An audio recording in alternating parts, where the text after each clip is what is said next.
Hello! In this video we'll show you how to connect your RS175 to your TV.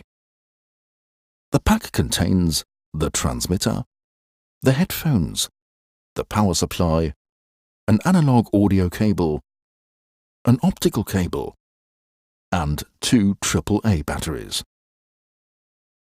First, please be sure to charge the batteries.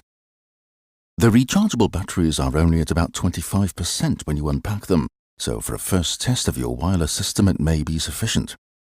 For the very first charge, however, it is important to charge them for 16 hours in order to calibrate both the technology and the batteries. All further full charges will only take about 8 hours each. Here's how to insert them. You gently twist the ear pads to remove them, and it's one battery on each side. Now you can choose to connect your RS175 over the optical or analog audio port. Both cables are included in the pack. When possible, we generally recommend to use the optical connection. Plug in the power and the optical cable and make sure the switch is in the upper position. Now let's connect to the TV. Depending on brand and model, your television's connectivity panel could look like this, or this, or this. Pretty much always different, so let's take a closer look. This is an optical audio output.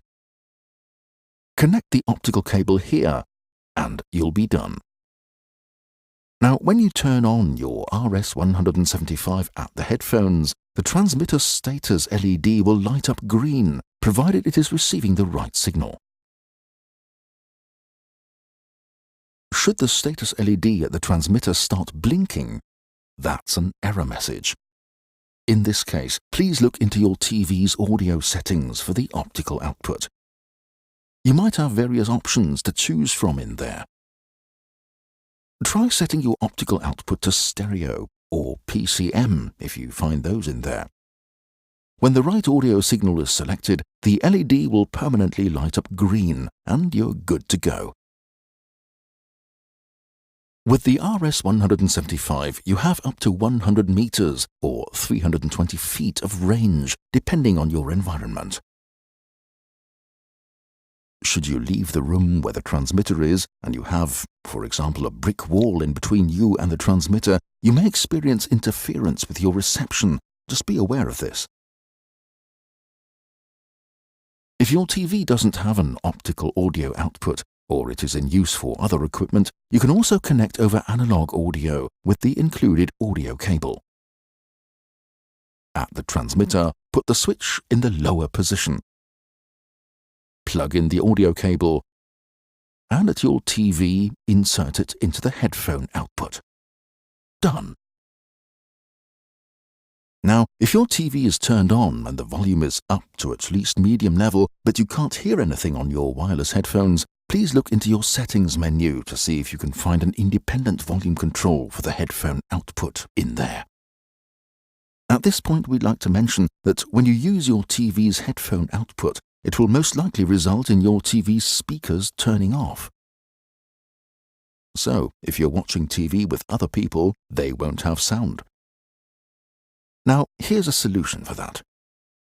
If your TV has an RCA output, you can use it with an adapter.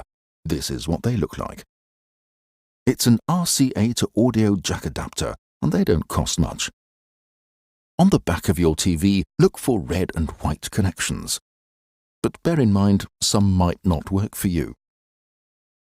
In this picture, you can see it says component in, or here it says audio in, and sometimes there is a little symbol, a circle with an arrow going into it.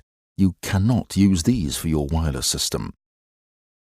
What your TV needs to have is a port that says audio or audio output, usually indicated with a circle with an arrow pointing out of it. That's the one. Connect the adapter to the TV and the audio cable onto the adapter. Done.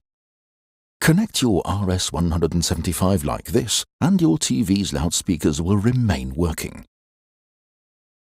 Let's assume you've made all the necessary connections and settings. You can now turn the system on.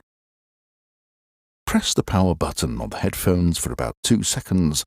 This turns on both the headphones and the transmitter. And try out the different bass and surround settings. Thank you for watching.